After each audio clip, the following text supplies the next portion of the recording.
نحمده ونصلي على رسوله الكريم اما بعد فاعوذ باللہ من الشیطان الرجیم بسم اللہ الرحمن الرحیم۔ السلام علیکم ورحمۃ اللہ وبرکاتہ۔ کیسے ہو پیارے بچوں آپ تمام؟ اللہ آپ تمام کو ہمیشہ اپنی پروٹیکشن میں رکھے، آمین یا رب۔ پیارے بچوں، آج ہم انشاءاللہ جز 17 یعنی سورہ حج سے آیت نمبر 35 دیکھیں گے۔ اس آیت میں اللہ تعالیٰ کا ارشاد مبارک ہے، یہ وہ لوگ ہیں کہ جب اللہ کا ذکر کیا جاتا ہے تو ان کے دل ڈرنے لگتے ہیں، اور جو مصیبتیں انہیں پہنچتی ہیں ان پر صبر کرتے ہیں، اور نماز قائم رکھنے والے ہیں، اور جو کچھ ہم نے انہیں عطا فرمایا ہے اس میں سے خرچ کرتے ہیں۔ اس آیت کو سننے کے بعد ہم اپنا جائزہ لیں گے کہ کیا ہمیں یہ چیزیں ہیں؟ جب بھی اللہ تعالیٰ کا ذکر ہوتا ہے ہمارے سامنے تو کیا ہم غور سے سنتے ہیں یا ہم لائٹ لے لیتے ہیں؟ جب بھی ہمارے سامنے آیتیں پڑھی جاتی ہیں تو کیا ہم اسے پوری توجہ سے سنتے ہیں؟ اور دوسرا پوائنٹ کہ جب ان پر مصیبتیں آتی ہیں تو وہ صبر کرتے ہیں۔ اب اس میں تو ہم بہت پیچھے ہیں۔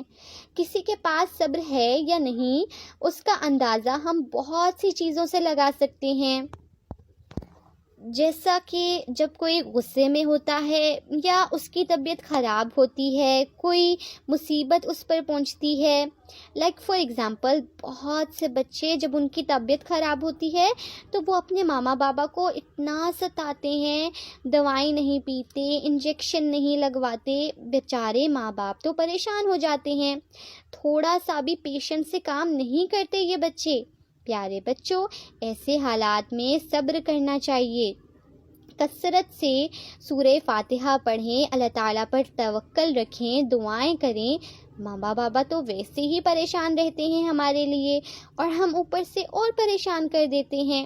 یہ تو غلط بات ہے نا؟ ویسے ہی جب غصہ آتا ہے نا، صبر کریں، کچھ بھی ایسے الفاظ نہ استعمال کریں جس سے کسی کو تکلیف ہو، اور نمازوں کی پابندی کیا کریں، اور جو کچھ آپ کے پاس ہے اس میں سے خرچ کیا کریں۔ اپنے لیے ایک صدقہ باکس بنائیں، اور جو کچھ آپ کو پیسے ملتے ہیں اس میں سے کچھ پیسے صدقہ باکس میں ڈال دیا کریں۔ تو پیارے بچوں، اب سے اگر آپ کی طبیعت خراب ہو، فیور آ جائے، ڈاکٹر کے پاس آپ کو جانا ہو، انجیکشن لگوانا ہو یا کڑوی سی دوائیں پینی ہو، صبر سے کام لیں۔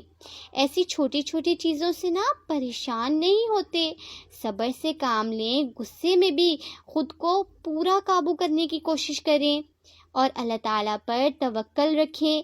جو بھی آپ تک مصیبت پہنچتی ہے وہ کچھ وقت کے لیے ہوتی ہے، اور اس میں آپ کی بہتری ہے۔